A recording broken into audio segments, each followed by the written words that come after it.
reliabilitasnya karena agar instrumen yang digunakan itu dia sah ya, sah, valid dan akurat gitu ya di dalam pengumpulan data. Misalnya contohnya aja alat ukur ya, misalnya alat ukur densitometer gitu ya dalam pengukuran densitas gitu kan. Nah itu kan harus dikalibrasi. Nah kalibrasi itu tujuannya untuk alat itu agar dia sah dan akurat gitu ya. Sama seperti pesawat-pesawat radiologi kan. Misalnya pesawat MRI kan dilakukan kalibrasi ya. Kemudian pesawat CT scan, semua pesawat-pesawat yang digunakan di dalam pelayanan kesehatan kan harus dilakukan kalibrasi ya. Dan itu berkala. Nah itu tujuannya supaya dia mengukur dengan valid dan reliable. Nah kemudian peran atau fungsi statistik yang ketiga adalah sebagai teknik menyajikan data. Jadi bagaimana kita menyajikan data yang nantinya akan dideskripsikan pada artikel ilmiah ya berupa tabel ya, berupa grafik, diagram, piktogram dan lain-lain. Nah, ini kan disesuaikan dengan tema ya, tema atau subjek penelitiannya ya masing-masing ya. Tapi biasanya banyak berupa tabel ya, tabel atau grafik ya. Kemudian, nah ini yang keempat, peranan statistik dalam penelitian adalah alat analisis data ya, alat analisis data. Jadi menguji hipotesis penelitian. Nah, nanti kita bahas tentang ada dua jenis statistik ya. Statistik deskriptif dan statistik analitik. Nah, itu yang kita nanti akan bahas. Nah, ini. Jadi saya buat satu skema atau diagram juga ya. Nah, pada statistik itu ada penggolongan statistik, yakni statistik deskriptif dan statistik analitik ya. Kemudian dalam statistik itu kita mengolah data, menganalisis data. Nah, nanti kita akan bahas tentang tipe data. Jadi ada tipe data numerik berupa angka dan kategorik ya. Nah, kemudian dari data yang kita kumpulkan itu dikelompokkan menjadi skala ukurnya ya. Nah, skala ukur itu dari yang terendah nominal, ordinal, interval dan rasio. Ini nama jenis kelompok skala ukur ya. Jadi contoh misalnya nanti kita bahas apa itu nominal, apa itu ordinal, apa itu interval dan apa itu rasio. Nah, ini adalah penggolongan skala ukur ya. Nah, kemudian baru kita melakukan analisis statistik ya. Nah, analisis statistik itu nanti ada analisis statistik parametrik dan statistik non parametrik. Nah, ini kita mengacunya ke sini semua ya nantinya.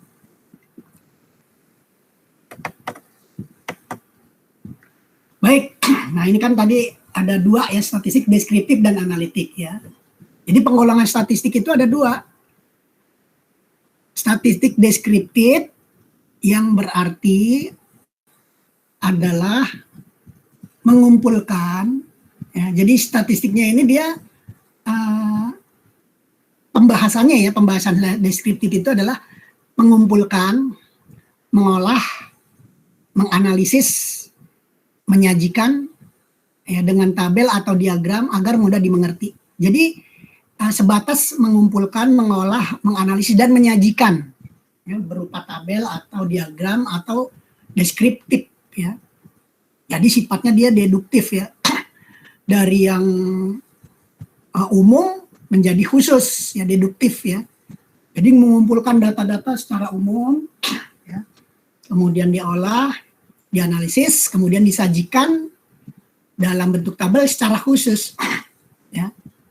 Ya misalnya sebagai contoh, misalnya gampangnya misalnya pemeriksaan MRI gitu ya, MRI apa misalnya MRI abdomen gitu ya, MRI atau MRI muskuloskeletal.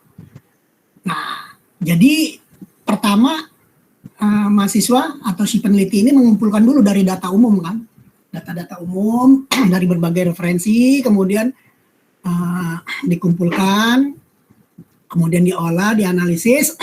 Nah, kemudian dia melakukan penelitian di satu rumah sakit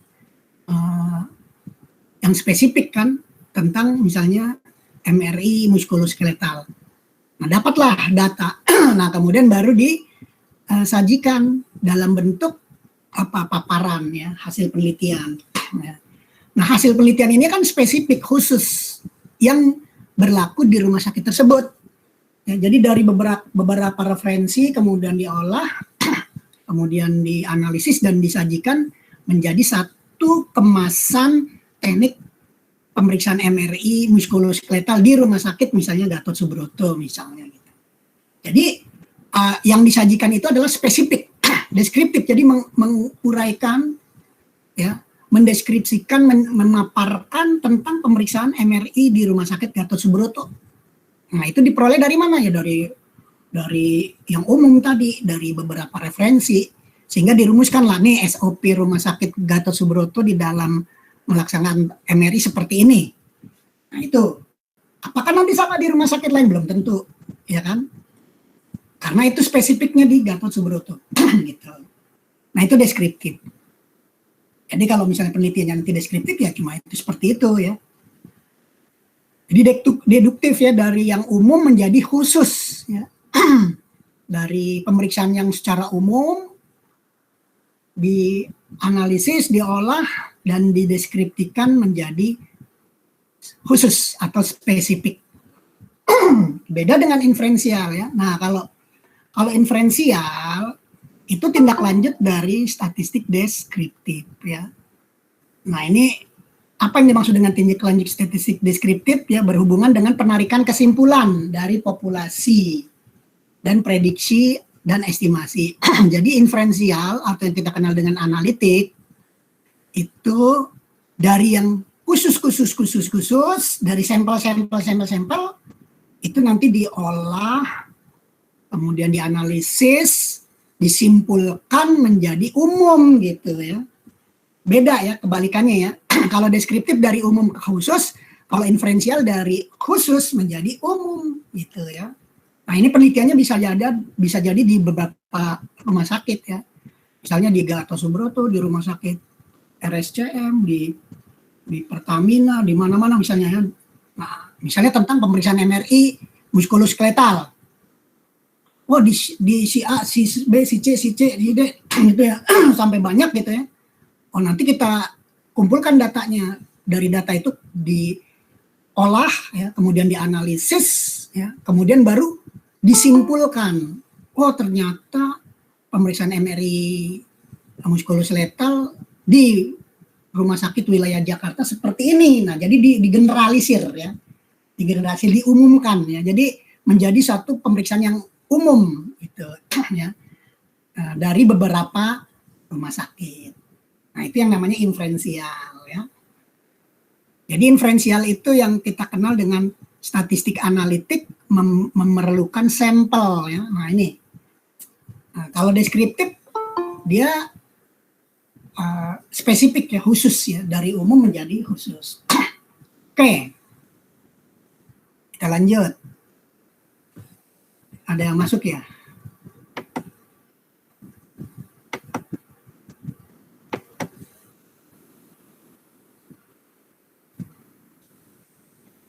Sebelum berlanjut, ada yang ditanyakan tentang penggolongan statistik deskriptif dan statistik inferensial?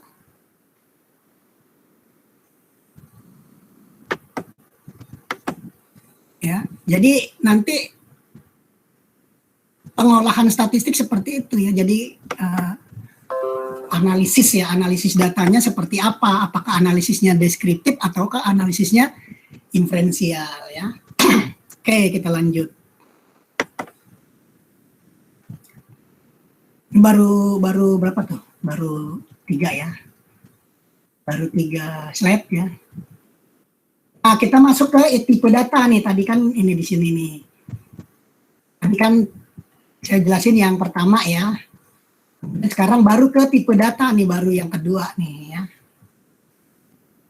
Baru yang kedua. Nah, tipe data, setiap peneliti, setiap penelitian, setiap mahasiswa melakukan pengumpulan data, ya, pengumpulan data untuk diolah, ya, kemudian dianalisis dan disajikan dalam artikel ilmiah atau berupa skripsi. Nah, sudah pasti mahasiswa itu atau si peneliti melakukan pengumpulan data. Nah, jadi data yang kita kumpulkan itu ada tipe, ada dua tipenya ya. Jadi ada tipenya, apakah dia bentuknya atau tipenya numerik, ya, numerik angka atau kuantitatif, ataukah datanya berupa kategorik atau kelompok. Nah, yang dimaksud dengan numerik angka, contohnya, misalnya nih ya, berupa angka, umur ya, umur pasien, ya, berat badan, tinggi badan, nah itu kan berupa angka, itu berupa numerik, berarti kuantitatif ya. Kuantitatif itu hasil dari pengukuran ya, jadi diukur, oh berapa umurnya, nah, berupa angka. Berapa berat badannya berupa angka, berapa tinggi badannya berupa angka, ya. Misalnya berapa tebal objeknya berupa angka, gitu kan. Nah itu yang numerik ya. Nah, yang masuk dalam tipe ya kuantitatif ya, itu dia masuk dalam skala ukur interval atau rasio ya. Jadi data berupa angka itu masuk ke dalam skala ukur interval atau rasio. Ya, nanti kita akan bahas satu-satu nih. Jadi kalau misalnya data yang kita kumpulkan berupa angka, oh dia masuknya nih nanti skala ukurnya adalah interval atau rasio. Nah, kalau misalnya data yang kita kumpulkan berupa kategori, ya, kategori itu kelompok ya. Contohnya misalnya gini, status pasien, ya, status pasien misalnya status pasien rawat inap, gitu ya. Status pasien rawat jalan, nah itu kelompok. Jadi ada status kelompok pasien rawat jalan, pasien rawat inap ya. Contoh lagi kategorik jenis kelamin ya. Jenis kelamin itu bentuknya kategorik ya, kategori kelompok ya. Kan kelompok jenis kelaminnya, kelompoknya atau kategorinya apakah dia kelompoknya laki-laki atau perempuan kan gitu. Nah, itu datanya berupa kategori ya, bukan berupa angka ya. Beda dengan yang tadi, yang pertama numerik. Kalau numerik itu kan berupa angka, ya. Tapi kalau kategorik berupa kelompok atau kategori. Contoh lagi misalnya gini, status pasien ya. Oh dia statusnya adalah pegawai negeri gitu ya, status pekerjaan pegawai negeri sipil, swasta gitu ya. Atau misalnya dia sebagai pekerja atau entrepreneur gitu kan. Nah, itu merupakan kategori dari sisi pekerjaan. Dari sisi pangkat atau golongan misalnya. Kepangkatan di dalam militer, misalnya di rumah sakit militer gitu ya, di rumah sakit Gatot Subroto misalnya, oh dia ada pangkatnya apa? Oh dia misalnya brigjen, oh dia apa kolonel. Nah itu kategori ya, kelompok. Jadi itu data berupa kategori. Nah kalau kategori itu masuk ke dalam skala ukurnya adalah nominal atau ordinal. Jadi ada masing-masing punya punya kelompok skala ukurnya ya. Jadi numerik itu skala ukurnya bisa interval, bisa rasio. Tapi kalau kategorik skala ukurnya bisa nominal atau ordinal ya. Nah, kita masuk nih ke skala ukur ya. Tadi tipe data ya, jadi kita bahas tipe data. Tipe data itu ada numerik, ada kategorik. Numerik berupa angka, kategorik berupa kelompok ya. Jadi kalau kategorik nggak punya satuan, kalau numerik biasanya ada satuannya, misalnya contoh berat badan satuannya apa, kilogram. Tinggi badan satuannya apa, misalnya meter atau sentimeter. Kalau contoh lagi misalnya suhu badan itu kan satuannya Celcius gitu ya, suhu tubuh gitu ya. Kemudian apalagi misalnya umur, satuannya kan tahun, berapa tahun ya, umurnya berapa tahun gitu kan. Oke, nah kalau kategorik dia nggak ada satuannya kan, kelompok kategori ya, status kesehatan, status kesehatan misalnya sakit,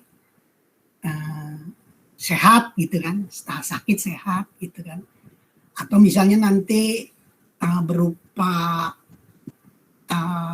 indeks massa tubuh gitu kan, indeks massa tubuh misalnya kurus, normal, kemudian gemuk, kemudian sangat gemuk ya, obes ya, kan ada kurus, normal, kemudian tadi gemuk ya, atau overweight, kemudian kelebihan, kalau overweight itu kelebihan berat badan. Nah ini ada lagi satu lagi yang sangat gemuk ya, itu yang kita kenal dengan obes ya. Nah itu kan itu merupakan kategori ya, jadi nggak ada satuannya.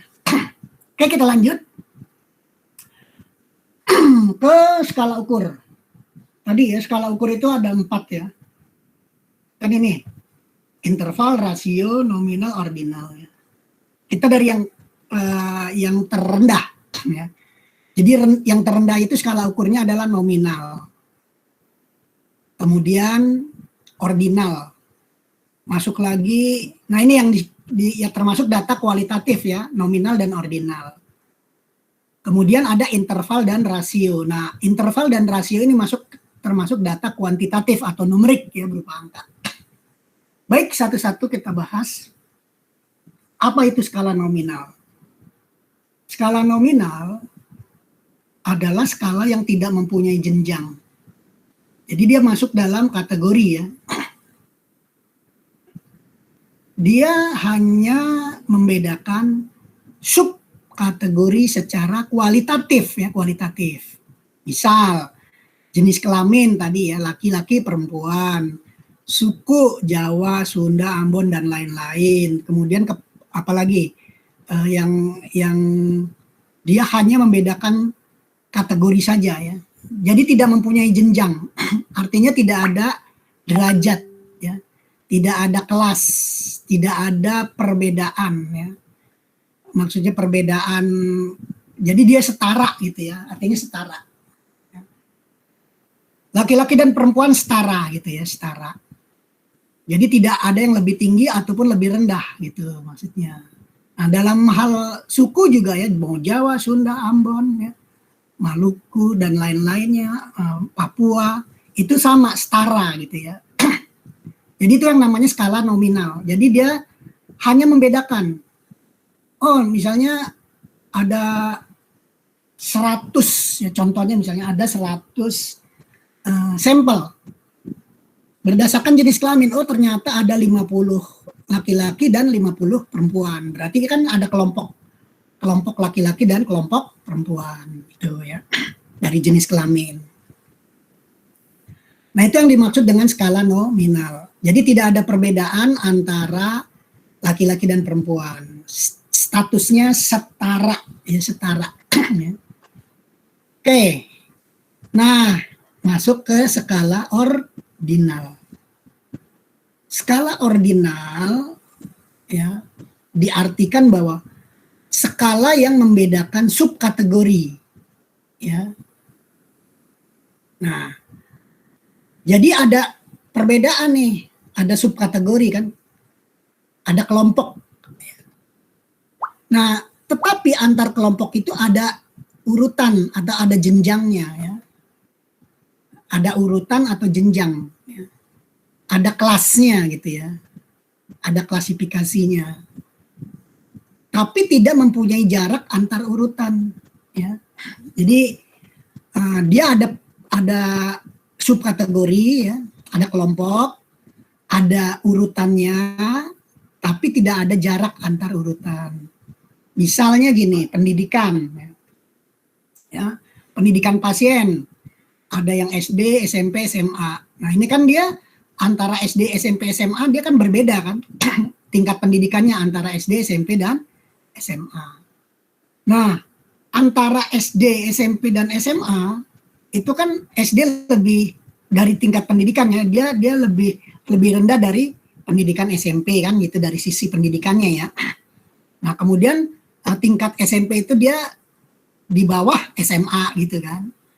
Jadi SMA itu di atas SMP, di atas SD gitu kan. SMP di bawah SMA, tapi SMP di atas SD.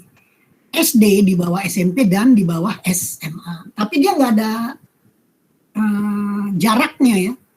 Berapa kilometer antara jarak SD ke SMP gitu nggak ada. Berapa tahun SD ke SMP nggak ada ya. Antara SMP dengan SMA nggak ada jarak. Ya nggak ada jarak satuannya, nggak ada jarak satuannya gitu ya. Jadi ini skalanya mas ordinal ya. Contoh dalam radiologi speed film ya, kan ada speed film, ada speednya low, medium, dan fast ya. Nah antara low, medium, dan fast kan berbeda nih. Low itu lebih rendah daripada medium kan, medium lebih rendah dari fast. Sebaliknya fast itu lebih tinggi dari medium dan medium lebih tinggi dari low. Jadi ada apa namanya jenjang ya, ada peringkat ya. Namun antara low dengan medium ini nggak bisa dihitung jaraknya berapa senti, berapa kilometer, berapa kilometer per jam, nggak bisa ya. Berapa sentimeter per detik gitu kan, nggak ada ya. Jadi dia hanya membedakan kelompok, dan kelompok ini ada peringkatnya gitu ya, ada peringkat atau ada jenjangnya ya, tuh ya. Nah skala nominal dan ordinal ini masuk dalam data kualitatif ya. Kualitatif itu apa, kelompok, bukan berupa angka ya, bukan berupa angka. Masuk kita ke yang ketiga dan 4. Nah ini skala interval dan skala rasio. Skala interval dan rasio ini masuk dalam data kuantitatif atau numerik berupa angka ya. Jadi kalau misalnya skalanya interval maka dia pasti berupa angka ya. Skalanya rasio pasti berupa angka ya. Jadi dua skala ukur ini ya, interval dan rasio, itu berupa data numerik atau angka. Kalau yang pertama tadi nominal dan ordinal, dia berupa kelompok atau kualitatif ya. Jadi sebutan, bukan ukuran ya. Jadi hasil sebutan ya. Laki-laki, perempuan, merah, kuning, hijau, manis, pahit gitu kan. Asam, nah itu namanya kualitatif ya. Nah, kalau interval pengertiannya skala yang membedakan subkategori. Jadi ada subkategori ya, ada kelompok, dan memiliki jenjang antara kelompok satu dengan kelompok yang berikutnya, memiliki jenjang atau peringkat, dan mempunyai jarak antar urutan. Nah, jadi dia punya tiga ciri ya. Interval itu punya 3 ciri. Pertama, ada subkategorinya atau kelompok. Antar kelompok ada jenjang ya, ada jenjang, ada peringkat. Ada yang lebih rendah, ada yang lebih tinggi gitu ya. Dan bisa diukur antar kelompoknya, jaraknya ya. Antara jarak yang satu dengan yang lain itu bisa diukur. Contoh ya, pengukuran suhu tubuh. Pengukuran suhu tubuh pertama misalnya ada orang pasien pertama suhu tubuhnya 37 derajat gitu ya. Celcius nih satuannya ya.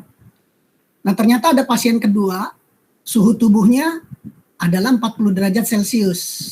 Nah, berarti kan antara yang 37 dengan 47 antara 37 dengan yang 40 derajat kan berbeda kan. Jadi ada pasien yang suhu badannya 37 derajat dan ada suhunya yang 40 derajat. Tentunya yang 40 derajat lebih tinggi kan panasnya ya. Jadi suhu tubuhnya lebih panas atau lebih tinggi dibandingkan yang 37 derajat ya kan. Yang 30 derajat lebih rendah dibandingkan yang 40 derajat Celcius. Itu ya. Sebaliknya, yang 40 derajat lebih tinggi dari 37 derajat. Nah, di antara dua kelompok ini atau subkategori ini, itu bisa diukur jaraknya kan.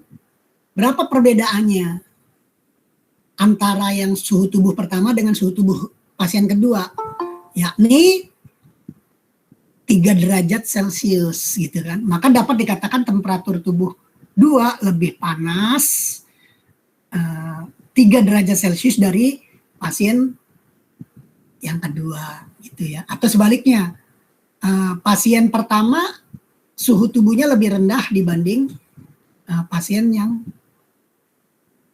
kedua. Atau misalnya ada lagi diukur lagi yang ketiga misalnya, 36. Nah, berarti kan dia lebih rendah lagi ya. Antara 36, 37 dan 40. Itu kan berbeda kan? Suhunya berbeda dan bisa dihitung kan berapa perbedaannya gitu. Nah, itu yang namanya skala interval. Ya, jadi biasanya skala interval itu dia tidak ada titik nol absolutnya ya. Artinya gini, pengukuran suhu tubuh manusia itu berkisar gitu kan, berkisar antara berapa gitu sampai berapa. Jadi ada minimalnya berapa derajat Celcius dan maksimalnya berapa derajat Celcius gitu ya. Kalau dia di bawah minimal berarti dia tidak ada panas tubuh kan, berarti meninggal. Sebaliknya terlalu tinggi juga dia pasti kolaps ya. Berarti tidak ada yang di atas maksimalnya berapa itu 40 berapa gitu ya. Jadi ada intervalnya ya, skala interval. Oke. Nah, yang keempat dalam penggolongan skala ukur itu ada namanya skala rasio. Nah, skala ini yang membedakan ada kelompok subkategori. Di antara subkategori yang kelompok 1 dan 2 memiliki jenjang. Dapat diurutkan ya.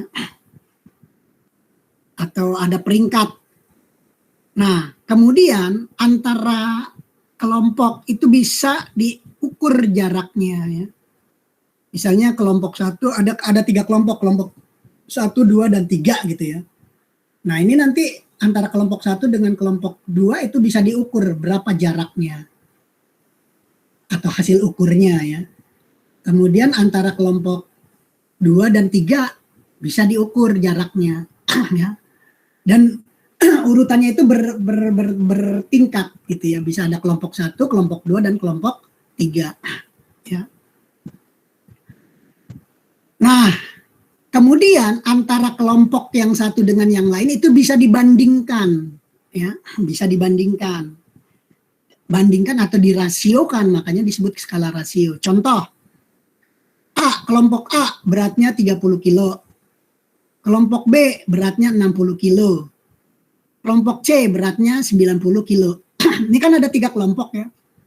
Kan antar kelompok ini kan berbeda kan beratnya kan. Kelompok A lebih rendah karena dia cuma 30 kilo. Kelompok B beratnya lebih tinggi daripada kelompok A. Jadi ada peringkat ya. 60 kilo kelompok C beratnya 90 kilo, berarti dia lebih tinggi, lebih berat ya. Nah, antara A, B, dan C ini kan ada peringkat kan. Peringkat yang paling berat ya kelompok C gitu kan. Peringkat yang sedang kelompok B, kelompok yang ringan adalah kelompok A gitu ya. Nah, antar kelompok ini bisa dihitung jaraknya. Berapa jarak ya antara A dan B. Ya.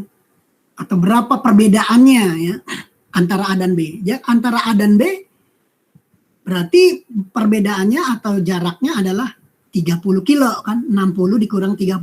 Jadi antara A dan B mempunyai perbedaan berat 30 kilo ya. Jadi B lebih berat 30 kilo dibanding A. Demikian dengan C. Ya. Berarti C itu lebih berat dibandingkan B ya. Nah, berapa perbedaan beratnya? Ya 90 dikurang 60 ya, berarti C lebih berat 30 kilo dibanding B gitu. Ya, jadi maka C lebih berat 30 kilo dari B, atau B lebih berat 30 kg dari A. Nah, sehingga antara A, B, dan C ini bisa dirasiokan, dibandingkan ya. Contoh A itu rasionya 1:3 kan gitu. Jadi beratnya itu 1/3 dari C, ya kan? Seperti dari A 30, C 90, berarti A itu 30/90 atau 1/3. Antara A dan B, ya kan? 30/60 atau A itu sama dengan setengahnya dari B gitu kan. Beratnya setengah dari B, atau sebaliknya B beratnya 2 kali dari A, atau C beratnya 3 kali dari A, atau B beratnya 2/3 dari C, atau C beratnya 1,5 dari B gitu ya. Atau C ya, C ini beratnya 1,5 dari B. Nah, ini yang disebut dengan rasio ya. Jadi datanya berupa angka, ya kan? Datanya berupa angka atau numerik ya. Jadi rasio dan interval berarti data yang kita kumpul berupa angka atau numerik. Kalau nominal dan ordinal, data yang kita kumpulkan berupa kualitatif atau berupa apa? Kategori ya. Baik, cukup, sedang gitu kan. Ya, baik, cukup, sedang, atau misalnya buruk gitu kan. A, B, C gitu kan. Nilainya A, oh itu berarti kategori. Nilainya B, oh kategori. Nilainya C, kategori. Tapi misalnya kalau nilainya 100, berarti itu dia numerik gitu ya. Oke, jadi skala ukur sudah lanjut ya. Ada pertanyaan sebelum kita lanjutkan?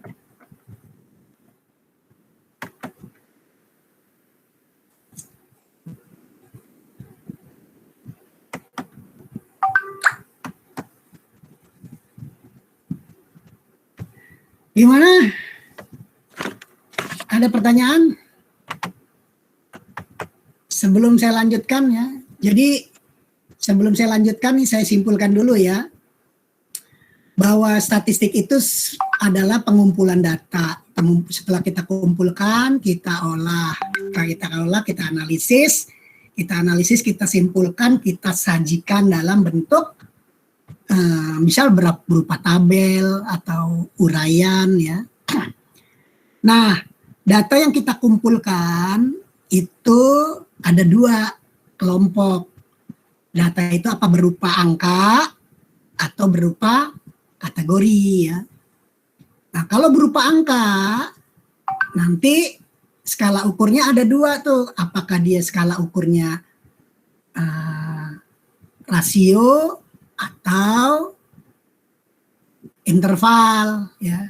Itu angka. Jadi kalau angka itu pasti dia, kalau nggak rasio ya interval. Tapi kalau misalnya data yang kita kumpulkan berupa kategori, misalnya baik, cukup gitu ya, kemudian jenis kelamin, nah itu berupa kategori. Nah, bisa skala ukurnya itu bisa nominal atau ordinal gitu ya.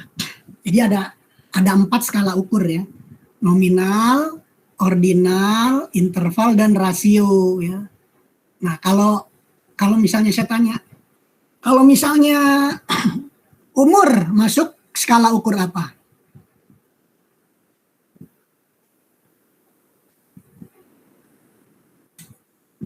Umur. Skala ukurnya apa? Umur itu berupa apa? Angka kan? Angka. Nah, kalau angka itu ada 2 kan? Kalau enggak interval, rasio. Gitu. Berat badan masuk Angka. angka. Nah, angka itu kalau enggak rasio, interval. Nah, kalau misalnya berat badan kan bisa dibandingkan kan, ada yang lebih berat, ada yang lebih ringan gitu kan. Yang 120 kilo lebih berat dari yang 60 kilo gitu kan. Bisa 2 kali lipat. Nah, itu namanya rasio. Jadi kalau misalnya bisa dibandingkan atau dirasiokan, itu namanya rasio. Tapi kalau interval contohnya suhu tubuh ya, interval gitu kan. Kalau interval itu kan tidak bisa dirasiokan. Ada nggak suhu tubuhnya yang 2 kali lipat suhu tubuh manusia? Misalnya suhu tubuh manusia ada nggak yang 2 kali lipat dari 40 derajat Celcius? Nggak ada kan? Karena dia masuk dalam skala interval, ya. Karena interval dia nggak bisa dirasiokan ya. Tuh. Nah, kan suhu tubuh kan batasnya berapa? Paling rendah sampai yang tertinggi ya. Kan dia kan interval tuh ya. Jadi nggak ada yang 2 kali lipat, nggak ada yang 2 kali lipatnya gitu kan. Nah, kalau rasio bisa dilipatkan, bisa ada 2 kali lipat, 3 kali lipat, atau 1,5 kali lipat gitu ya. Nah, berat badan kan bisa kan, ada yang lebih 2 kali berat badannya dari yang normal gitu kan. Gitu. Oke. Kita lanjut ya.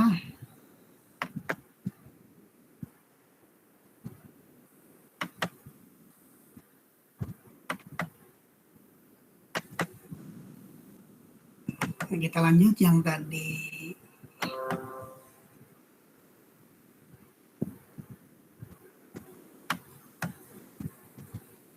Bisa kelihatan? Sudah? Sudah, Pak. Oke. Nah, kita masuk ke analisis statistik. Kita masuk ke analisisnya nih. Kan kita udah ngumpulin kitanya nih ya. Kita udah ngumpulin data. Misalnya data tinggi badan, berat badan gitu ya.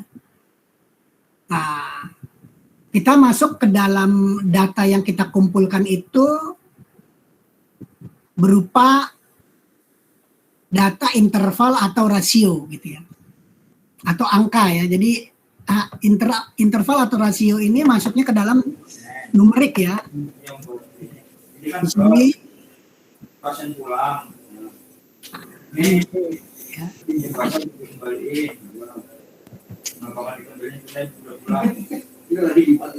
Ya, ini itu Google.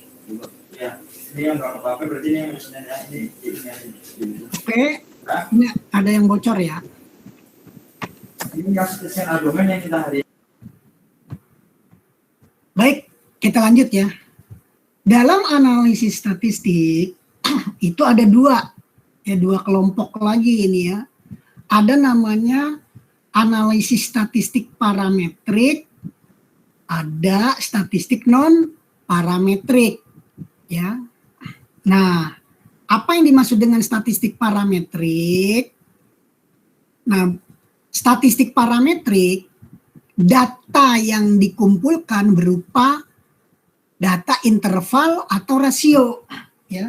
Jadi kalau misalnya kita ngumpulin data berupa data interval atau rasio atau numerik, nah itu kita bisa masukkan nanti statistik parametrik dengan syarat. Nah, dengan syarat nih, jadi ada 2 syarat ya. Statistik parametrik itu ada 2 syarat. Yang pertama, datanya interval atau rasio atau berupa numerik ya, berupa angka ya. Dan datanya berdistribusi normal. Ya, jadi harus dilakukan uji normalitas. Nah ini ya, jadi statistik parametrik itu ada 2 syarat. Ya. Datanya berupa numerik, angka, atau yang berskala interval atau rasio, dan datanya berdistribusi normal. Jadi harus dilakukan uji normalitas. Jika nanti datanya berdistribusi normal, ya setelah dilakukan uji normalitas ternyata berdistribusi normal, maka dilakukanlah namanya statistik parametrik. Ya.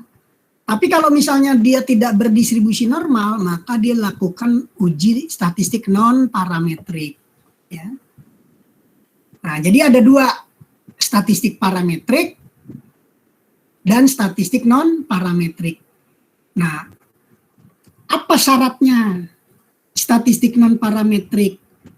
Ya, syarat-syaratnya ya. Statistik non parametrik, syarat datanya adalah datanya ordinal atau nominal, gitu ya. Jadi berupa apa? Datanya berupa kategori ya, datanya kategori di sini.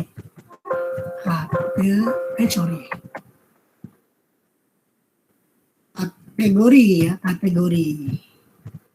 Nah. Kemudian jika datanya berupa numerik tetapi tidak berdistribusi normal, nah maka dia masuknya statistik non parametrik ya. Jadi ada 2 syarat ya. Syarat pertama datanya numerik, syarat kedua data berdistribusi normal. Kalau yang non parametrik datanya ordinal atau nominal atau berupa kategori, atau data numerik tapi tidak berdistribusi normal, gitu ya. Jadi syarat-syarat yang statistik parametrik itu lebih ketat dibandingkan yang non parametrik. Ya. Oke. Nah ini nanti kita bahas apa itu statistik parametrik, jenis-jenis ujinya seperti apa, statistik non parametrik seperti apa, jenis-jenis ujinya seperti apa, nanti kita bahas.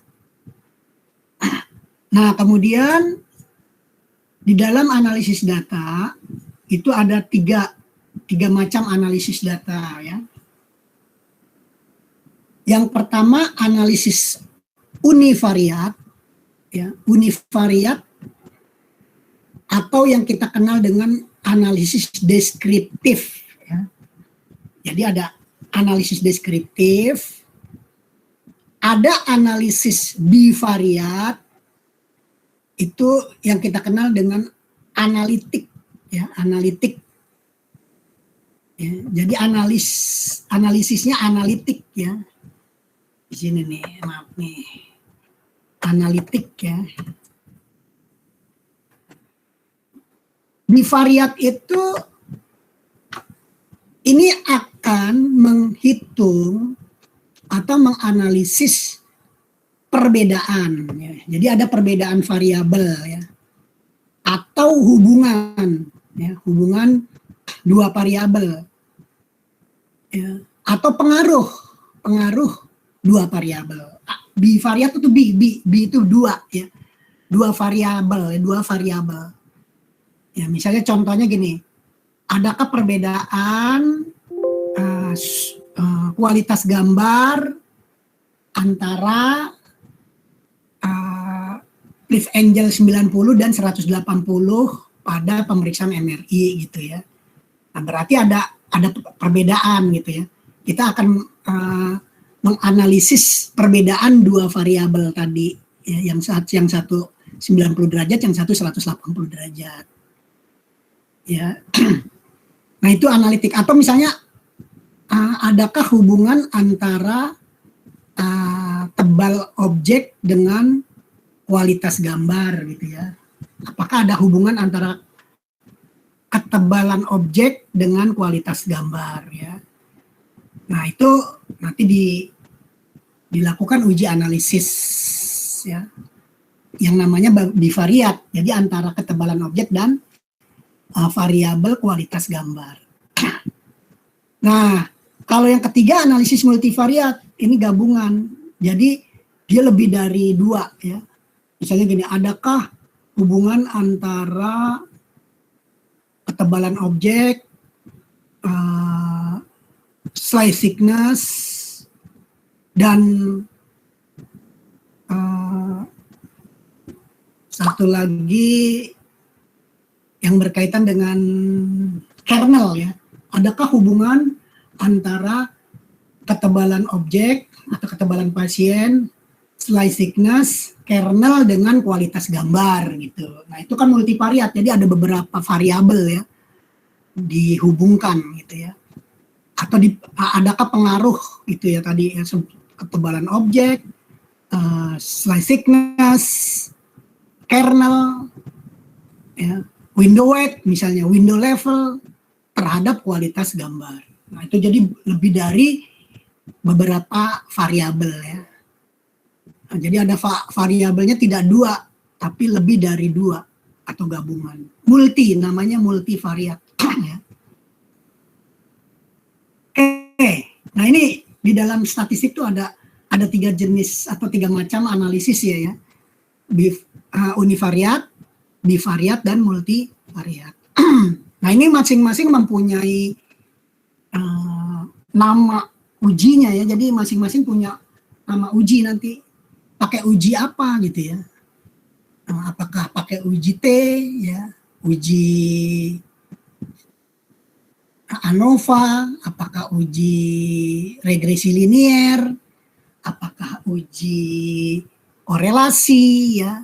Atau nanti ada uji macam-macam ya.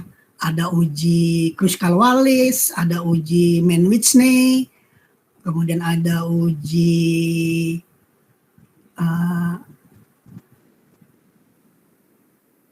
apalagi F, ya, uji F, ya, uji Fisher, ada uji ya macam-macam nanti ya, nanti kita bahas. Oke, jadi nanti di dalam uji statistik ini ada 3 nih ya, univariat, bivariat, dan multivariat. Biasanya kalau untuk D4 atau S1 sampainya di uji bivariat. Ya. Jarang yang pakai uji multivariat. Ya. Tapi waktu itu ada juga sih mahasiswa yang pakai multivariat yang D4 dulu.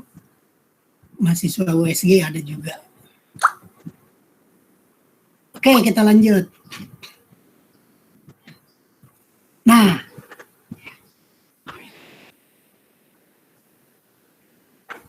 teknik statistik, ya, teknik statistik. Bagaimana kita menentukan uji statistik ya? Jadi rupanya statistik ada tekniknya juga ya, teknik statistik ya. Jadi bagaimana kita menggunakan uji statistik ya? Bagaimana kita menentukan uji statistik?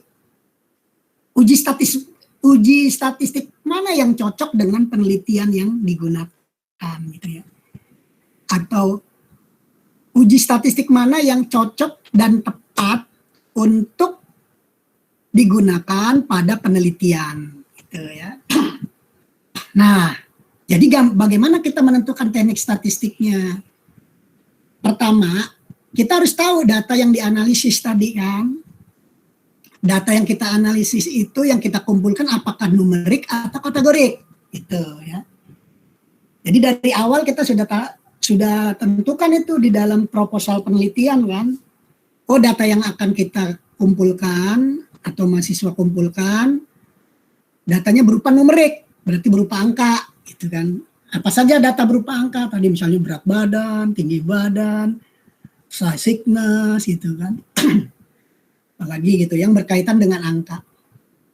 Tapi kalau kategorik itu dia berupa kelompok ya.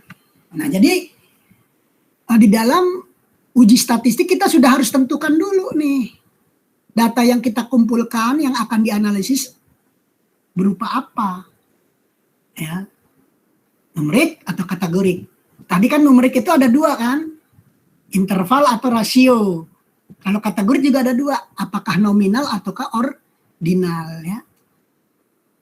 Nah, setelah kita menentukan data yang kita peroleh nanti, baru kita tentukan apakah dia nanti kita analisisnya dengan analisis statistik parametrik atau non parametrik, ya. Nah, ini kemudian kita tentukan bentuk hipotesisnya, ya. Tuh, ya. Nah, di dalam uji statistik kan ada dua tadi ya, deskriptif dan inferensial, ya. Nah, kalau deskriptif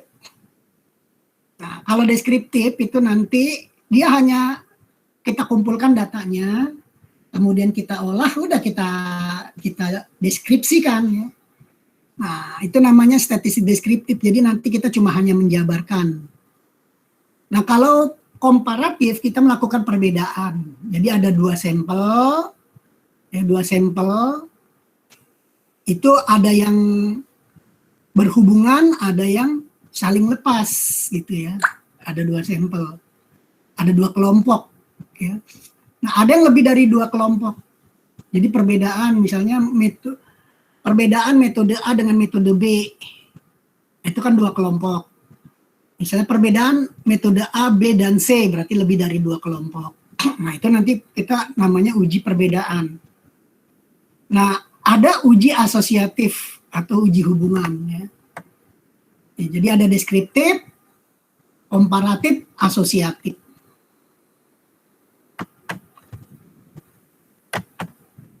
Nah, apa yang dimaksud uji deskriptif nih nanti, ya? Biasanya datanya berupa nominal, ya. Nah, kalau nominal itu pakai ujinya uji chi-square one sample, gitu ya. Kemudian kalau datanya ordinal pakai ujinya rantes. Kalau interval atau rasio ujinya t-test, gitu ya. Nah, ini sebenarnya kalau deskriptif sih nggak terlalu sulit, ya. Deskriptif, ya. Paling nanti yang dideskripsikan itu min, median, modus, gitu ya. Nah, kalau komparatif dua sampel itu jika datanya berupa nominal, nah ini, ya. Kalau data nominal ini sudah pasti dia, ya. Kalau nominal dan ordinal dia pasti non parametrik nih, ya. Di sini pasti ujinya statistik non parametrik. Ya. Ordinal juga sama, ya.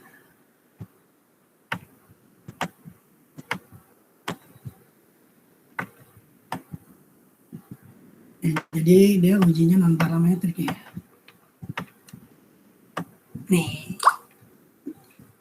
Jadi kalau nominal dan ordinal dia ujinya pasti non parametrik nih di sini nih. Ya.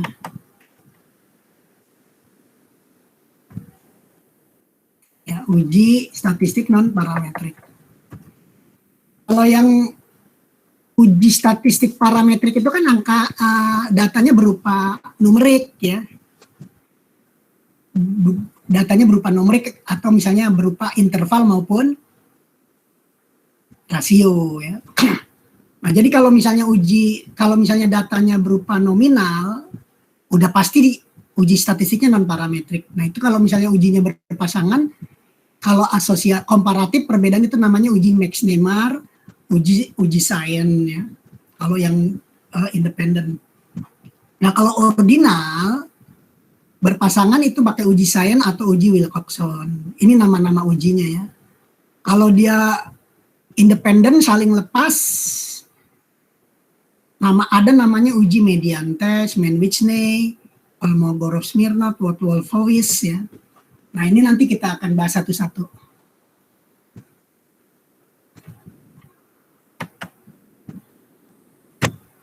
Nah, kalau komparatif, ya masih dua sampel. Nah, ini kan tadi datanya nominal dan ordinal. Kalau sekarang datanya interval atau rasio. Jadi ada uji berpasangan atau per sampel, namanya t-test, uji t-test. Ya. Kalau independen namanya t-test independen ya. Jadi uji T berpasangan. Kalau independen namanya uji T independen gitu. Apa sih yang dimaksud dengan berpasangan dan independen? Nanti kita akan bahas. Nah, kalau komparatif lebih dari 2 sampel, kalau ini kan 2 sampel ya. Kalau yang awal kan 1 sampel ya, deskriptif. Komparatif 2 sampel, yang ketiga komparatif masih 2 sampel. Nah, ini komparatif lebih dari 2 sampel. Nah, kalau datanya nominal, itu udah otomatis dia non parametrik. Ingat aja, nominal non parametrik, nominal non parametrik. Kalau misalnya berpasangan, pakai uji chi-square atau uji Cohran. Kalau independen, uji chi-square per key sample ya. Jika datanya ordinal, ya, maka jika sampelnya berpasangan, itu pakai uji Friedman. Ya. Atau bisa juga uji ANOVA two-way ya. Kalau misalnya independen, datanya tidak berpasangan, jadi sampelnya tidak berpasangan, itu pakai median extension atau yang lebih seringnya Kruskal-Wallis ya. Kruskal-Wallis nih ya. Atau bisa juga one-way ANOVA.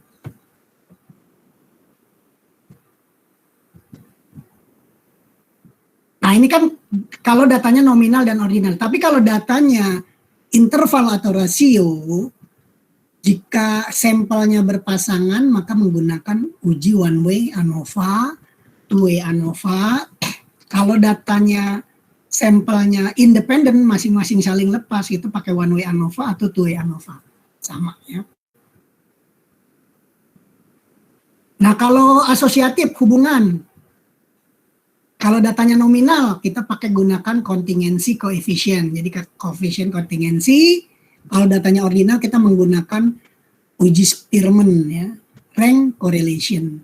Tapi jika datanya interval atau rasio, kita menggunakan Pearson product moment ya, atau uji korelasi Pearson.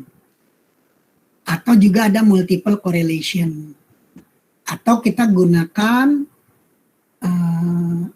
regresi linier ya. Nah, jadi gini, kesimpulan dari yang tadi ya.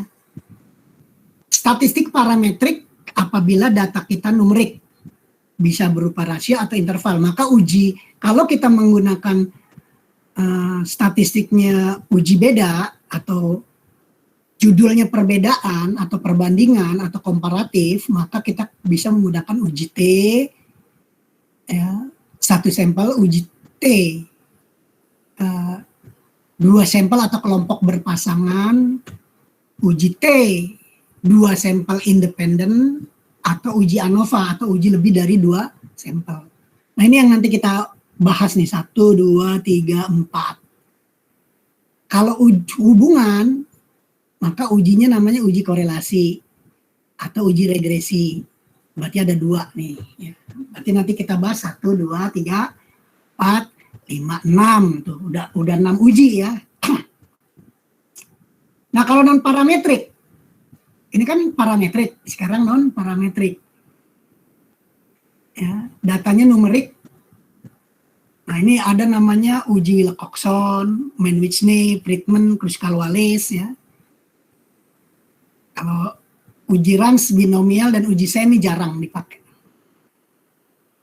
Nah, kalau non parametrik datanya kategorik, kita menggunakan uji chi-square ya. Kalau hubungannya atau kausalitas, maka kita menggunakan regresi logistik atau chi-square ya. Bisa juga kalau datanya nominal pakai uji korelasi koefisien Kramer, dan apabila datanya ordinal kita pakai uji korelasi Kendall. Seperti itu ya. Nah, ini contoh. Ini contoh data penelitian ya. Ini ada 37 ya. Ada 37 sampel pasien ya, sampel pasien pemeriksaan MRI ya. Nah, jadi penelitian ini ingin menunjukkan atau mengetahui distribusi tentang hasil ekspertise dari 37 pasien ini, berapa pasien yang hasil ekspertisenya hiperakut ischemik ya, atau akut infak, kemudian ada yang hiperakut, ada yang subakut ya, kemudian ada yang lakuner yang sudah kronis ya. Jadi dibagi menjadi empat kelompok ya. Nah, jadi penelitian ini contoh ya, penelitian ini kita ingin olah ya. Adakah misalnya hubungan antara berat badan dengan umur infak, hasil ekspertise gitu ya. Adakah misalnya hubungan antara kolesterol dengan hasil ekspertise umurnya infak gitu. Jadi kolesterol dengan kriteria infak gitu ya. Nah, dari data ini kan data masih data mentah nih ya, data mentah. Bagaimana kita mengolah data ini menjadi hasil ya, menjadi hasil sajian. Bagaimana kita menyajikan ya? Kalau misalnya kita sajikan seperti ini, kita masih belum bisa apa istilahnya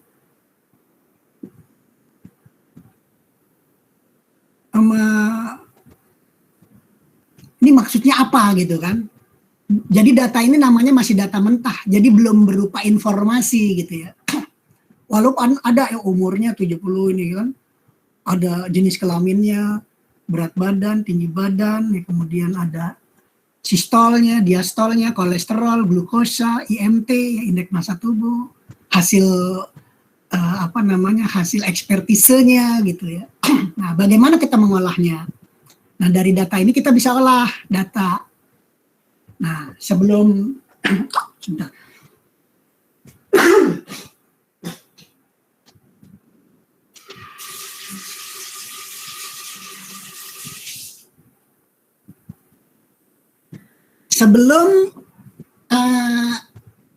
saya misalnya mengolah data ini kita harus tahu dulu jenis data kita kan. Umur itu berupa apa? Angka atau numerik ya, angka. Jenis kelamin berupa apa? Kategori. Kalau umur itu dia masuknya apa? Rasio ya. Rasio. Jadi skala ukurnya rasio. Kalau jenis kelamin, skala ukurnya apa? Nominal ya. Karena antara laki-laki dan perempuan setara, tidak ada jenjang ya. Kalau berat badan, masuknya apa dia? Rasio. Masuk skala ukurnya apa? Berat badan. Rasio ya. Jadi dia masuk dalam bentuk rasio dan numerik, angka kan. Pokoknya kalau dalam bentuk angka dia numerik gitu ya. Cuma nanti dia kategorinya apa gitu ya. Tinggi badan rasio ya kan. Kalau sistol masuknya apa nih sistol? Sistol dia masuknya interval ya. Ya interval kan. Diastol juga interval kan. Dia antara sekian sampai sekian kan. Kalau kolesterol interval ya, dia interval. Ada yang 2 kalinya nggak kolesterol?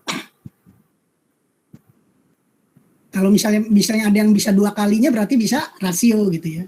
Ada nggak yang kolesterolnya sampai 300? Ada. Ada, Pak. Ada ya? Ada kan? Ada nggak yang kolesterolnya 150? Ada. Ada, Pak. Nah, berarti bisa dibandingkan. Berarti kalau kolesterol, kalau misalnya bisa dibandingkan, itu masuk rasio. Glukosa. Glukosa Interval. ada Rasio. rasio ya. Oh, rasio. Karena ada yang 400 kan. Ada yang glukosanya ada yang 200 kan. Jadi masih bisa dibandingkan gitu kan. Kalau bisa dibandingkan berarti itu rasio. Gitu aja ya. Nah, IMT, indeks massa tubuh. Ini masuknya interval apa rasio? Bisa dibandingkan nggak? Bisa. Nah, jadi kalau misalnya bisa dibandingkan, berarti dia rasio seperti itu aja ya. Oke, nah hasil umur infak ini masuknya apa nih? Data ini berupa apa? Berupa kualitatif atau kuantitatif? Numerik atau Kualitatif. kualitatif ya, kualitatif atau kategorik ya. Jadi ini kategorik ini yang disebut dengan kategori ya. Tapi antara kelompok 1 dengan kelompok 2 ada peringkat nggak? Tidak. Contoh yang akut dengan yang hiperakut, ada perbedaan nggak? Ada, Pak. Ada, berarti ada peringkat kan? Ada hiperakut, ada subakut, ada yang kronis ya. Nah ini kan pengelompokan ini kan berdasarkan dari umurnya ya. Jadi ada yang baru 6 jam gitu kan. Ada yang lebih dari 24 jam, ada yang lebih dari 2 hari gitu kan. Itu kan masuk dalam kelompok itu ya. Kelompok umur infak. Nah itu kan bisa dilihat dari hasil MRI ya. Itu nih Mas Heri nih yang mainannya Mas Heri ya, Mas Heri. Di MRI kan banyak ya kasus-kasusnya ya. Oke, nah nanti data ini kita akan olah. Gimana cara mengolahnya? Nah ini kalau kita menganalisis deskriptif, ini dari data ini kita analisis nih. Nah ini namanya analisis deskriptif ya. Jadi analisis deskriptif itu apa yang kita olah? Ya, kan di sini ada tadi ada umur, kolesterol, ada gula darah, ada tekanan darah, ada indeks massa tubuh. Nah, jika data kita berupa angka, ini kan angka nih.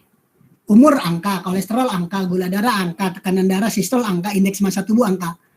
Nah, jadi yang kita analisis deskriptifnya ini kan variabel umur, kolesterol, gula darah, tekanan darah, sistol dan indeks massa tubuh. Jadi nanti data seperti ini, ya data seperti ini kita olah dan kita analisis jadi seperti ini, gitu ya. Sehingga ketika di hasil penelitian mahasiswa nanti, ini di bab 4 nih, bab 4 ya, makanya di sini disebut tabel 4, bab 4. Itu analisis deskriptifnya seperti ini. Jadi kalau umur apa saja, rata-rata, ya, nilai tengah, minimum dan maksimum, standar deviasi ya. Nah ini, jadi umur, berapa rata-rata umur pasien ya, yang diteliti dari berapa ini? Dari 37 orang ya. Dari 37 orang ini rata-rata umurnya adalah 68,41 gitu ya. Nah, median berarti nilai tengah. Jadi setelah diurutkan dari yang termuda sampai yang tertua, ternyata nilai tengahnya adalah 71 tahun. Ya. Nah, umur maksimum ya, umur pasien yang diteliti minimum berapa? 38. Ya. Maksimum 90 tahun. Ya, berarti umur yang termuda 38 dan maksimum 90 tahun. Dengan standar deviasinya 13 tahun ya. Jadi ada standar deviasi ya. Nah, demikian kolesterol ya. rata-ratanya, kemudian nilai tengahnya, nilai minimum, maksimum, standar deviasi, gula darah, tekanan darah, indeks massa tubuh. Ya, indeks massa tubuh itu rata-ratanya sekian, mediannya minimum sekian, maksimum sekian, standar deviasinya sekian. Nah, angka-angka ini itu harus dihitung, ya, harus dihitung. Ya. Jadi ada rumus masing-masing, ya kan? Berapa rata-ratanya? Kalau kita pakai manual, babak belur ini, satu-satu kita hitung ya. Berapa rata-rata umurnya kita hitung, satu-satu dibagi 37. Ini dijumlah dibagi 37. Tinggi badan ya, sistol, diastol, kolesterol, glukos. Ini kalau segini, kalau misalnya ada 100 variabel, ya, babak belur kita ngitungnya. Makanya ada softwarenya ya, software. Kalau pakai kalkulator juga bisa, tapi kan satu-satu hitung rata-rata umur, rata-rata kolesterol, rata-rata gula darah, kan, tekanan darah, rata-rata indeks massa tubuh, median, nilai tengahnya kita hitung lagi. Bagaimana caranya, kan ada itu minimumnya berapa, yang minimum, umur minimum berapa, umur maksimum. Nah, itu kita cari lagi ya. Berapa standar deviasinya, pakai rumus ya. Ini bisa seharian nggak kelar nih, ya kan? Tapi kalau kita pakai statistik, ya, misalnya data ini sudah ini, 5 menit selesai.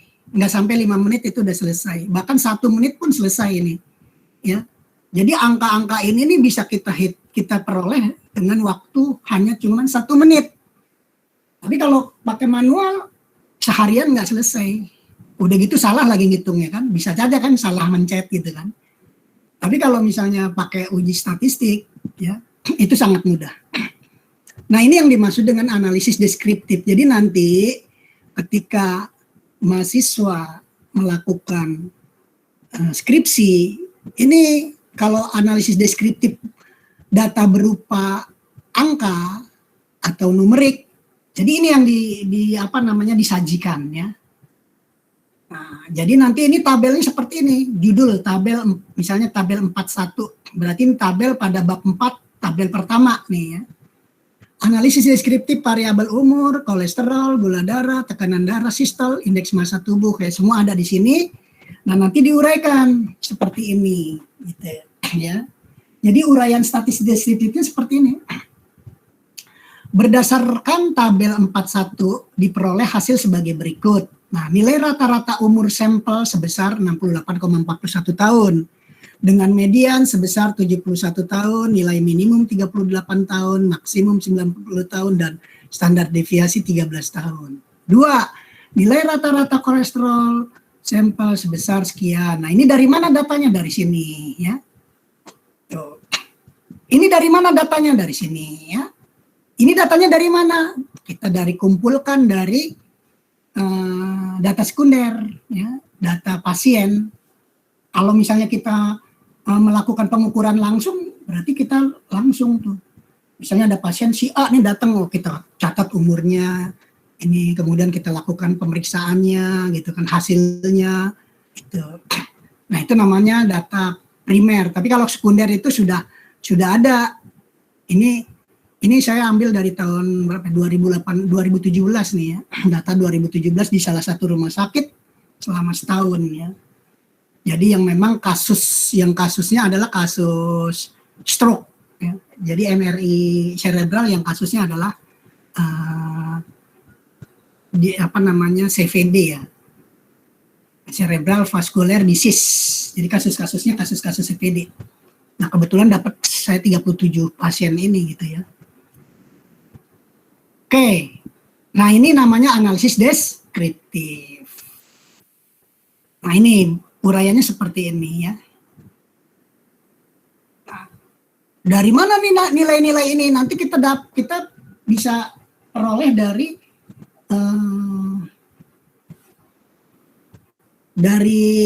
software ya. Jadi dari analisis statistik berdasarkan software. Nah, tadi kan datanya berupa angka ya. Ya tadi yang datanya berupa angka ya. Ini kan datanya berupa angka ya. Saya kasih tahu di sini analisis deskriptif. Ini datanya berupa angka ya. Data numerik. Kan? Itu ya.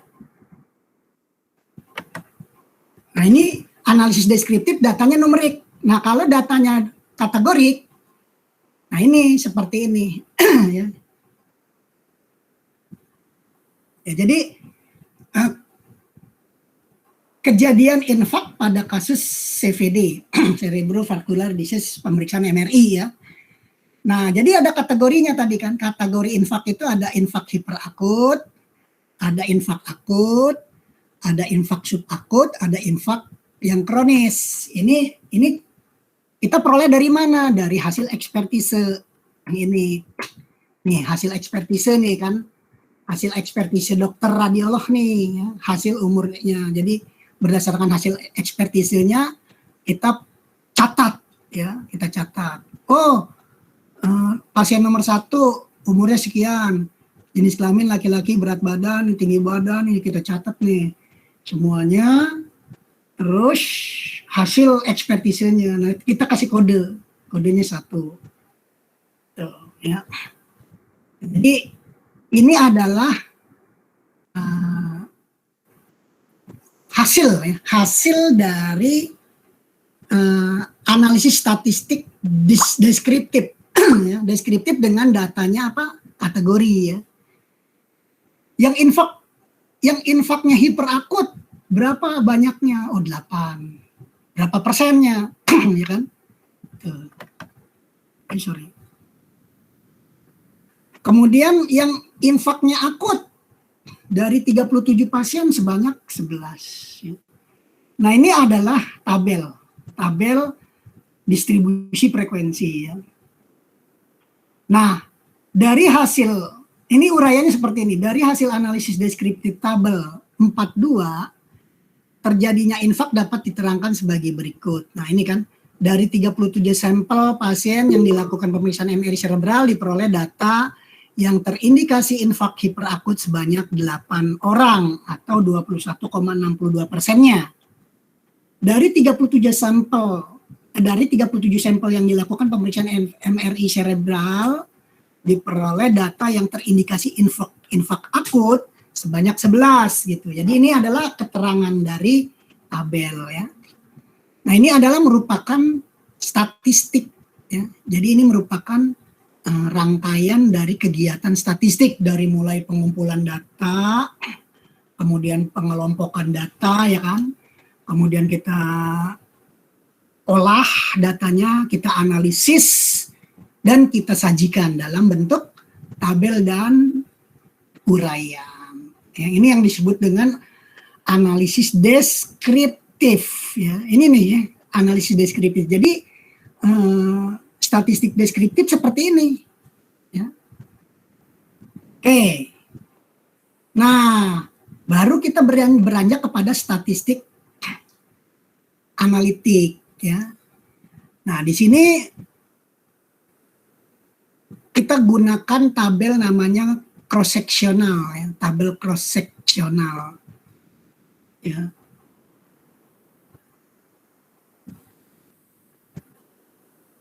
Jadi di sini kita melihat antara jenis kelamin dengan kriteria infak ya dan jumlahnya. Ini juga masih masuk deskriptif, tapi dia masuk nanti di ujinya uji chi-square nih ya. Jadi uji chi-square ini adalah namanya uji analitik. Datanya berupa kategorik ya, jenis kelamin dengan kriteria infak ya. Jadi gini, adakah perbedaan kejadian infak pada jenis kelamin laki-laki dan perempuan? Pertanyaannya gitu ya. Atau adakah hubungan jenis kelamin dengan terjadinya infak, terjadinya kasus infak, gitu ya. Nah, ini karakteristik jenis kelamin, ya karakteristik pasien berupa jenis kelamin. Jadi ada laki-laki dan perempuan. Dari laki-laki dengan kriteria infak hiperakut berapa jumlahnya, ya. Dari jenis kelamin laki-laki, ya, berapa yang kriteria infaknya akut? Dari jenis kelamin laki-laki berapa yang kriteria infaknya subakut? Dari jenis kelamin laki-laki berapa yang infaknya kronis, ya. Nah, ternyata dari jenis kelamin laki-laki ini terdapat 23 kasus infak, ya, yang terdistribusi di sini. Dari 23 itu ternyata 8 yang hiperakut, 8 yang akut, 1 subakut, dan 6 kronis, ya. Jadi kan semakin ke kanan kan semakin kronis, ya. Jadi ada hiperakut itu kan masih mungkin masih di bawah 6 jam, ya, 6 jam. Tapi kalau di atas 6 jam atau sudah 12 jam berarti akut, ya. Tapi kalau sudah lebih dari 24 jam atau lebih dari 2 hari, ya, lebih dari 1 hari atau lebih, ya, itu sudah subakut masuknya, ya. Nah, kalau misalnya sudah lebih dari berapa bulan, ya, itu namanya kronis, ya. Nah, yang masih bisa diselamatkan kan, ini kan yang hiperakut itu kan, yang golden standarnya kan sekitar berapa jam, ya, 6 jam. Jadi kalau misalnya baru kena stroke kemudian belum sampai 8 jam, ya, nah itu masih bisa diselamatkan gitu kan, masih bisa normal lah gitu, ya, dengan brainwash, ya, tadi yang digatot, ya. Tapi kalau sudah lebih dari 12 jam, nah itu bisa sih dilakukan, cuma kan nanti untuk apa istilahnya penyembuhannya, kuratifnya itu tidak seperti normal sebelum yang 8 jam, ya, di bawah 8 jam, ya. Tuh. Nah, jadi ini merupakan hasil dari analisis data statistik, ya. Nah, yang jenis kelamin perempuan, yang hiperakut nggak ada, ya, dari 14 pasien, ya. Yang akut ada 3 orang, yang subakut 2 orang, dan yang kronis 9 orang, ya. Jadi jumlah pasien yang 37 orang itu yang menderita hiperakut, ya, itu 8. Yang akut 11, yang subakut 3, yang kronis banyak 15. Jadi kalau kita lihat dari data seperti ini, berarti banyak pasien yang ketika dia kena stroke, dia sudah agak terlambat penanganannya, ya kan. Kalau kita lihat di sini yang kronisnya udah 15, ya kan. Berarti dia lebih dari 2 hari baru dilakukan MRI, baru ketahuan, sudah infaknya udah kronis, ya kan. Bahkan mungkin ada juga yang pernah kejadian stroke tapi dia nggak di MRI, terus begitu kejadian stroke lagi di MRI, ternyata sudah pernah mengalami stroke sebelumnya dan sudah ada infak kronisnya. Nah, itu kan bisa juga kelihatannya. Nah, hasil uji statistiknya, ya, di sini nih hasil uji namanya uji chi-square, karena ini datanya berupa kategorik, di sini kategorik, ya. Kan di sini kategori, di sini kategori, ya. Ya, hiperakut, akut, subakut, kronis ini kan kategori. Laki-laki, perempuan juga kategori. Nah, jadi kalau kategori dengan kategori, maka kita menggunakan ujinya chi-square. Nah, hasil uji chi-square ini diperoleh nilainya sekian. Nah, nilai probability-nya 0,022, menunjukkan ada hubungan antara jenis kelamin dengan kejadian infak, atau ada perbedaan kejadian infak pada pasien laki-laki dan perempuan, ya. Nah, ini kita peroleh dari mana nih angka-angka ini? Angka-angka ini kita peroleh dari uji analisis statistik menggunakan software, ya. Nah, itu kalau misalnya data ini sudah masuk, ya, misalnya nih data ini sudah masuk nih di software, itu cuma 1 menit selesai, ya. Tapi kan kalau misalnya kita menggunakan manual bisa, cuman waktunya agak lama, ya. Jadi nanti kita akan bahas bagaimana cara manualnya, bagaimana cara menggunakan softwarenya, ya. Jadi kita tahu, nih hasilnya dari sini nih rupanya, gitu, ya. Nah, ini yang kedua. Yang kedua, umurnya kita di sini umurnya dikategorikan. Jadi ada kategori umur muda, ada kategori umur tua gitu ya. Bisa kadar kolesterolnya juga bisa dikategorikan normal, tinggi gitu ya. Nah, ini hasil uji chi-square-nya. Jadi kalau ini datanya sudah kita kelompokkan ya atau kita kategorikan. Nah, ini juga kadar gulanya kita kategorikan normal dan tinggi. Tekanan darahnya jadi normal dan tinggi ya. Indeks massa tubuhnya juga kita kategorikan normal, gemuk, obes. Nah, baru kita bahas di sini. Jadi di dalam bab 4 itu ada hasil dan pembahasan. Nah, ini kan hasilnya nih, hasilnya. Hasil ini semua hasil. Ini hasil. Nah, baru pembahasannya. Misalnya gini ya, diperoleh hasil kejadian infak sebanyak 37 kasus. Pasien jenis kelamin laki-laki sebanyak 23 orang atau 62,16%. Dan perempuan sebanyak 14 orang atau 37,84%.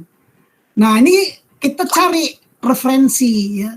Kejadian infak lebih banyak pada pasien laki-laki dibanding perempuan. Ini dari hasil penelitiannya kan dari 37 ternyata 23 orang lebih banyak laki-laki kan. Nah, hasil uji chi-square-nya adalah sekian, menunjukkan ada hubungan antara jenis kelamin dengan kejadian infak. Nah, kita cari referensinya dari artikel-artikel ilmiah, dari jurnal, dari buku ya. Nah, ternyata penelitian sebelumnya juga sudah ada ya. Ada hubungan jenis kelamin dengan kejadian infak atau ada perbedaan kejadian infak pada pasien laki-laki dan perempuan pada penelitian yang dilakukan. Nah, sesuai dengan pendapat dalam literatur dan peneliti sebelumnya. Nah, sebagaimana dikemukakan oleh peneliti sebelumnya nih pada tahun 2012 oleh si Lili bahwa ada hubungan antara jenis kelamin dengan kejadian stroke. Dari hasil analisis diperoleh nilai odds rasionya adalah 6,476 yang artinya responden yang berjenis kelamin laki-laki ini berdasarkan referensi ya 6,476 kali lebih memiliki resiko stroke dibandingkan responden yang berjenis kelamin perempuan. Kemudian penelitian yang lainnya, ini referensi lain berdasarkan hasil penelitian si Yana tahun 2015 berpendapat bahwa jenis kelamin berpengaruh terhadap kejadian stroke non hemoragik. Nah, itu jadi kita cari referensi untuk membahasnya gitu. Nah, artinya penelitian kita itu didukung oleh penelitian-penelitian sebelumnya. Ya, gitu. Nah, di sini nih kan. Jadi kita harus minimal ada beberapa referensi ya. Ada 3 atau 4 ya. Sedangkan penelitian Framingham stroke non-ischemic akan meningkat dengan pertambahan usia dan hampir 30% lebih sering terjadi pada pria daripada wanita. Jadi berarti penelitian yang saya lakukan ini ya, waktu tahun 2018 itu didukung oleh penelitian sebelumnya ya, tentang kejadian stroke pada pasien-pasien laki-laki itu lebih banyak dibandingkan pasien perempuan. Seperti itu contohnya seperti itu. Nah, jadi begini, ini kesimpulannya nih ya, kesimpulannya. Jadi kalau misalnya kita uji beda, kalau uji satu sampel, ini kita bahas satu-satu nanti ini ya. Uji T, uji Z, uji T berpasangan, uji T independen, nah ini uji tanda, uji Wilcoxon, ini jarang nih. Biasanya ini yang dilakukan ya. Jadi nanti kita yang akan membahas uji-uji yang sering dilakukan pada penelitian ya. Nah, ini uji Wilcoxon, uji Mann-Whitney, uji Friedman test, ya, uji ANOVA, uji Kruskal-Wallis, ya.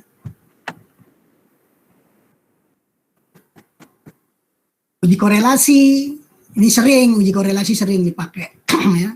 Nah, kalau datanya ordinal seperti apa, datanya nominal seperti apa, ya, dan parametrik.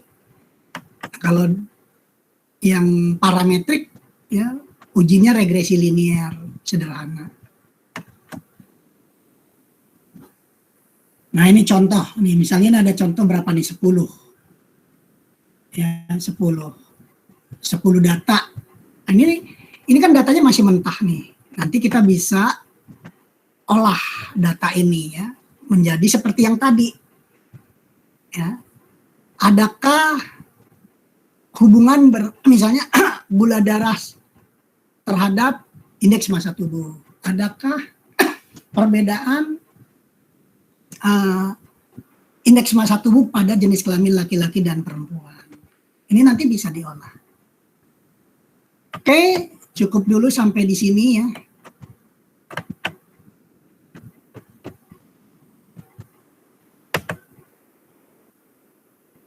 Nanti kita bahas lagi lebih lanjut ya minggu depan. Silakan diisi absensinya ya. Jumlah mahasiswanya berapa sih semuanya? Harusnya 40 ya? 41, Pak. 41 ya? 41 PK. Ini yang sekarang cuma berapa nih? Ini 42, pas dengan PK 1. Oh, udah pas ya. Oke, siap. Pas. Oke ya, jadi On kamera teman-teman kita foto. ya silakan. Sebentar dulu nih, mau di ini dulu setelannya nih.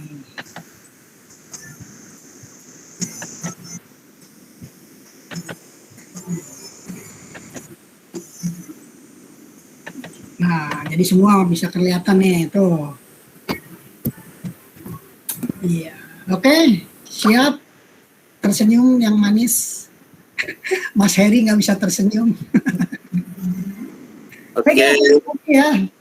Akhirul kalam, billahi taufik wal hidayah. Assalamualaikum warahmatullahi wabarakatuh. Waalaikumsalam. Waalaikumsalam warahmatullahi wabarakatuh. Oke, nanti saya kirim. Atur nuhun baik, Kak. Oh ya, sama-sama.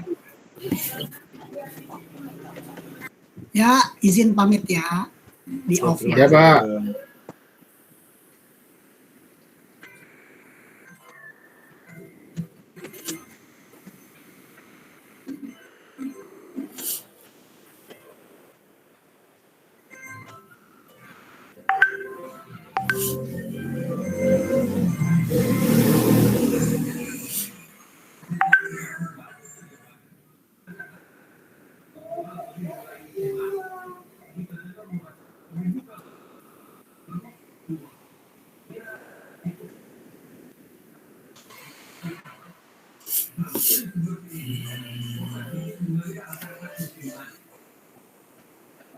Iya.